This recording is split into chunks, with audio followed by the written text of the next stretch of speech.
If I don't stop the bleeding, this dog is going to die. It was late in the day, about 5 o'clock, and I got a notice from rescue that they were bringing a hit by car in. And when the truck arrived, we had a really large dog that had a really serious injury on his right front leg. His vitals seemed stable, but he was bleeding a lot. He had what we call a degloving injury, and there was actually an artery that was spurting, and he was losing a lot of blood. I had to go in and actually ligate that vessel in his leg and tie it off to get the bleeding to stop. Then we cleaned the wound up, flushed it, wrapped it up, and started him on antibiotics. He was essentially not mobile, I would say, the first few days to a week, just because he had a lot of pain in that front leg, and then he had trouble getting up because he was so heavy. It took a good couple weeks before he was getting up and moving around. I took one look at him and fell in love. He was wagging his tail, even with all these injuries. He was really sweet, and I just couldn't get enough of him.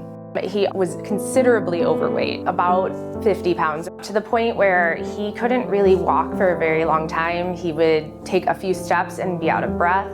And that, on top of the injury that he had, it made it very difficult for him to do normal things that a dog should be able to do to have a good quality of life. He was just so good, even when he was in pain, and still was wanting attention from everybody, and he never got mad at us for doing anything. His temperament and how loving he is why we were able to give him such great care.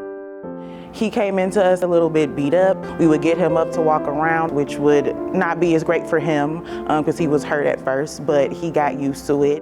Even with his leg being broken, walking at his pace, being patient to let him smell outside and get that fresh air, kind of just explore a little bit instead of being in a cage, I think really added to his care. He definitely lost some weight from us taking care of him and just making sure that he was as comfortable as he possibly could. We honestly think that he's one of the best dogs that we have. If we could keep him as our in-shelter dog, we really would. No matter who it is, he's ready to love automatically. We just love him, and we think that he's the most wonderful pit bull that you could possibly ever meet.